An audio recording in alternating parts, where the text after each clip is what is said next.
Musaza Bulemezi abantu bikumi na bikumi beyiye ku kyalo Kadinda mu ekapeeka mu district y'e Nakaseke okwetaba ku mikolo egy'okwerekera Sulaiman Jakana Nadduli eyeesimbawo ku bubaka bwa palamenti obw'ekitundu ekya Nakaseke Central avudde mu bulamu bw'ensi eno mu kiro ekikeesezza olunaku olwaleero. Sulaiman Jakana Nadduli mutabani wa munnansiko era yaliko nnyini ntebe w'ekibi wa district y'e Luweero Hajji Nadduli ng'ono kyakakasiddwa nti mu kiro ekikeesezza olunaku olwaleero lwavudde mu bulamu bw'ensi eno. Sulaiman Jakana Nadduli abadde yakateebwa okuva mu kkomera ku lw'emisango gye gyamugulibwako nti egy'okukozesa obubi emitimbagano nti nga bizingiramu okusiga obusosoze mu mawanga era ng'ono asangiddwa mu maka ge Nakasero w'obulenzi ng'afudde. Sulaiman Jakana Nadduli ono bwe yali ng'aleetebwa mu kkooti yamukkiriza okweyimirirwa. Kinajjukirwa nti yajjira ku miggo era ebigambo ne byogerwa nti wakati mu kumukwata mu mmotoka ey'ekika kya drone nti yatulugunyizibwa ebitagambika nga bw'atyo bwe yategeeza oluvannyuma lw'okuyimbulwa kkooti. Nnyini ntebe wa disitulikiti y'e Luweero Kibiranga Erasto ategeezezza laadiyo Kyabassa nti mu kiseera kino omulambo gwa Sulaiman Jakana Nadduli guggiddwa mu maka ga kitaawe Hajji Nadduli olusenke w'obulenzi ne gutwalibwa e Nakaseke gy'agenda okuziikibwa. Kitalo ekyokufiirwa omwana wa omulwanyi Nadduli bwe tumanyi obunyiga Jakana omwana eyafudde. Omulambo gubadde wano ow'obulenzi ew'amaka ga taataawe mu lusenke w'obulenzi naye kati gutwaliddwa ekapeeka ku kyalo kye bayita Kaddunda. Okugenda ku kitundu kino bw'oba nga obudde Kampala okyamira Matugga paka mu Ssemuto n'oyita mu Buyisi mu town ng'oyolekedde kapeeka n'oba tonnatuuka kapeeka we wali ekyalo kye bayita Kaddunda mukono ogwa kkono. Wenvideo wano nga obulenzi abantu badde bajja wadde nteekateeka badde si yakukungubagirawo obulenzi essaawa zino naye ndabyewo ababadde bazze abakulu okuva ne mu gavumenti. Sulaiman Jakana Nadduli newankubadde nga yali munnakibiina ky'NRM yamanyibwa nnyo okugenda ku mikutu egy'enjawulo n'ayogera engeri gy'alaba ebintu gye bitambulamu mu ggwanga ng'ebimu agamba nti tebimusanyusa era nga wewaasibuka emisango egyamuggulibwako. Musaza Gomba abakulembeze b'ebyalo by'Empenja mu disitulikiti y'e Gomba batubidde n'omutuuze poliisi gwe yalesenge emusibyeko empingu olw'enkaayana z'ettaka. Omusasi waffe Patrick Serugo yalina ebikira ku bino. Abakulembeze gwe batubidde naye ye Mukisa Joseph nga musomesa mu ssomero lya siniya eri mu disitulikiti y'e Butambala kyokka ng'ono poliisi yamukutte lunaku lw'eggulo nga yamukutte wakati mu kusaba okwabadde mu kkanisa y'abalokole eya Busolo Church of Christ mu Ggombala y'Empenja.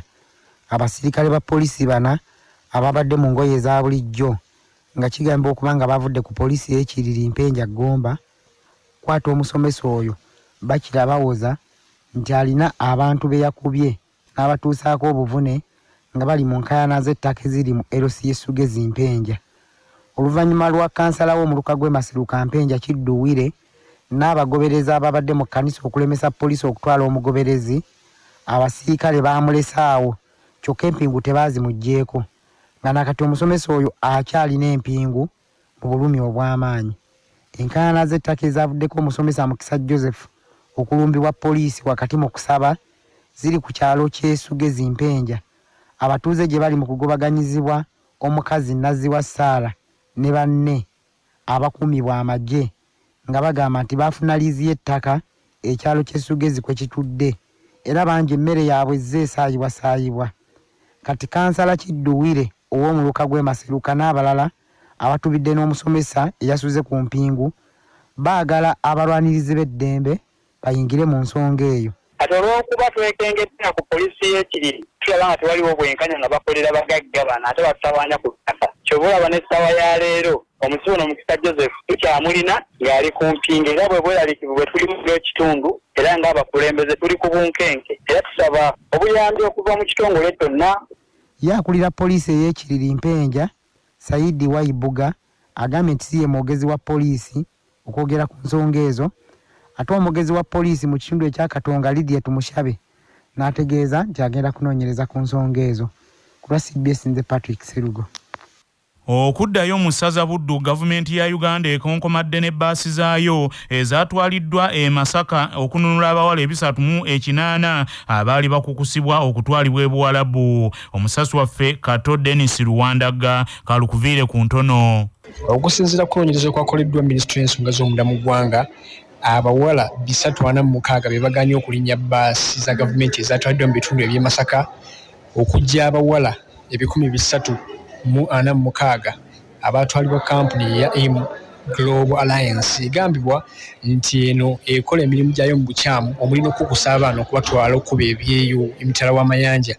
Okusinziira ku mwogezi wa minisitule y'ensonga z'omunda mu ggwanga Simon Mundeyi ategeezza bannamawulire ekitebe kya poliisi ekikulu enaggulu nti ku bawala 308 be bakkiriza okulinnya bbaasi zino, abawala 7 bokka be bawaddeyo oba be balonkomye kampuni eno nti ddala kituufu engeri gye batwalamu e Masaka nabo tebagitegeera, naye olw'okwagala okugenda ebweru okuba ekyeyo baalaba nga kisaanye balinnye bbaasi batandike ku lugendo lwabwe olw'okugenda e Dubai. Simon Mundeyi ategeeza nti okyaliwo okusomoozebwa kw'amaanyi okw'abantu abafera bannaabwe ne bayingiza abaana mu nteekateeka y'okutwalibwa ebweru nga beeyita abalokole, era nga bano basasanidde ebitundu bya Uganda ebitali bimu omuli Busoga, Bugisu, Teso ne Sembabule. Bano basooka kwefuula ababuulira enjiri bwe balaba nga abaana ne bazadde baabwe emitima gigonze ne bagamba nti babatwala ebweru ne babajjamu ensimbi eziri eyo mu bukadde obuli wakati w'omukaaga n'omusanvu, ate abaana bamaani babakuumira mu biyumba. Simon Mundeyi ategeezezza nti okunoonyereza kukyagenda mu maaso ku bantu bonna abali emabega okukusa abaana naddala abawala ne batwala ebweru bwa Uganda okuba ebyeyo, ate ne batuuka eyo oluvannyuma lw'okuwuddisibwa nti bagenda kwewa emirimu ne batuuka nga tegiriiyo ne batandika kukola bwa malaaya. Ate 23 bokka be bakkiriza okulinnya bbaasi, abasigadde ne beekweka nga balowooza nti kampani eno ya AIM Global Alliance egenda kubatwala mu nsi endagaani erina ssente enzungu. Kati baganye okulinnya bbaasi zino zikyaliyo, tugezaako okubeegayirira naye baganye. Kula kya bbaasi Famaasi Dennis Kato Luwandaga ku kitebe kya poliisi ekikulu enaggulu mu Kampala.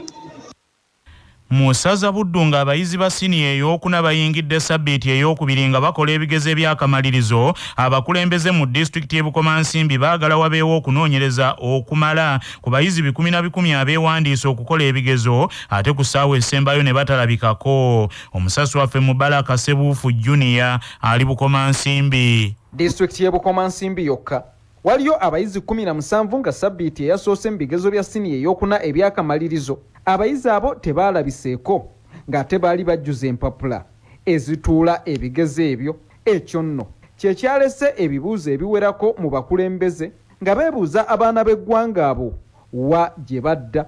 Kansala Nakato Shakira Kalumba nga yakiikira eggombolola ya Butengalulo ku lukiiko lwa disitulikiti y'e Bukomansimbi ayagala poliisi wamu n'ekitongole eky'ebyenjigiriza kikole ng'okunoonyereza kibuulire eggwanga wa abayizi bwe batyo gye balaga buli mwaka ne batatuula bigezo byabwe. Tusaba minisitule y'ebyenjigiriza ne poliisi eveeyo okola okunoonyereza okumala ku baana abajjuza ebigezo byabwe by'akamalirizo ku siniya 4 kyokka kati nga tebalabikako. Abakulembeze era baagala wabengawo enkola ewuliziganya wakati w'abazadde, essomero n'abakulembeze okumanya biki ebiyinza okuviirako abayizi obutakola bigezo byabwe eby'akamalirizo. Ensonga eyo esalirwenga amagezi abayizi balemenga kufiirwa. Ku lwa CBS FM ey'obujjajja Nantasingwa, Mubaraka Sebuufu Junior ndi Bukomansimbi. Mu ssaza Kyaggwe ekitongole ky'obwannakyewa ekya Initiative and Economic Rights kibakanye ne kaweefube ow'okulaba nga abaana abawala abafuna embuto nga basoma mu disitulikiti ey'e Buyikwe baweebwa eddembe okuddamu okusoma awatali kukugirwa. Omusasi waffe Dennis Sebwami abaddewo ng'okutwakunkumula. Mu nteekateeka gye batuumye The Adolescent Mothers Education Initiative bagamba nti bakutuukirira buli gwe kikwatako okulaba nga abaana ab'obuwala abafunye embuto tebakugirwa kusoma kwabwe. Bano nga bakulembeddwamu Iga Lawrence basoose kusinkana abakulu b'amasomero wamu n'obukiiko bwabwe kw'ossa abakulembeze bagombolola y'Engogwe era ne babasaba okuba abasaale mu kutambuza enteekateeka eno. Engogwe y'emu ku bifo ebyatataganyizibwa omuggalo gwa COVID-19 era abaana bangi ne bava mu kusoma nga bafunye embuto, n'olwekyo ne tuleeta pulojekiti eno eyitibwa the Adolescent Mothers Education Initiative okugezaako okulaba ngeri ki gye tuyinza okukolagana nga bekikwatako ne tulaba nga tukakasa nti abaana b'eggwanga lino ab'obuwala abafunye embuto nga bali mu process ey'okusoma basobola okufuna omukisa ogusigala amasomero ne basoma oba bafuna omukisa okuddayo ne basoma singa baba bamaze okuzaala. So twagala okulaba nga tujjawo emiziziko gyonna egiyinza okulemesa abaana bano okusoma. Mbalulejje mu ssentebe wa ggombolola y'Engogwe ategeezezza nti enteekateeka eno yakuyamba nnyo abaana ob'obuwala abadde bafuna embuto kyokka nga baali baagala okuddayo okusoma naye ne bakugirwa eyo mu bitundu byabwe wamu ne ku masomero. Okutunulira abaana naddala abaana abawala abaafuna embuto ne babeera mu byalo mu kiseera kya COVID ate n'abaazifuna nga sali mu COVID okulaba nga bakwatirwako okulaba nga baddayo okulaba nga bafuna eddembe lyabwe ery'okusoma. Tinewandibadde ng'embuto ezo baazifuna n'okuzaala ne bazaala naye ekyo tekibajjaako ddembe lyabwe lyakuddayo ne basoma. N'olwekyo tulowooza nti entandika gye batandisemu niyo tugenda kijja kuyamba nnyo abaana baffe abo ab'obuwala. Ku lwa 88 akatonyeze 8 CBS Radio ey'obujjajja ndiise bwami Dennis Ebuyikwe. Ministry y'ebyobulamu eyongedde okulabula bannayuganda bongere okwerinda obulwadde obwa Ebola obuli mu bitundu ebyenjawulo okulaba nga tebubakwata. Dr. Henry Mwebesa akulira ebyobujjanjabi eby'ekikugu mu Ministry y'ebyobulamu bw'abadde aggulawo omusomo ogw'abannamawulire abasaka ag'ebyobulamu oguyindira ku Fair Hotel mu Kampala agambye nti omuwendo gw'abantu abakazuulibwamu Ebola kaakano munene ddala nga n'olwekyo abantu basaana okwefuga mu nneeyisa yaabwe okwewala obulwadde buno okwongera okusaasaana. Dr. Henry Mwebesa era agambye nti newankubadde ng'omuwendo gw'abalwadde gulinnye naye abajjanjabiddwa ne bawona nabo beeyongedde nga kaakano abaakawona bali 26 oluvannyuma lw'okujjanjabibwa.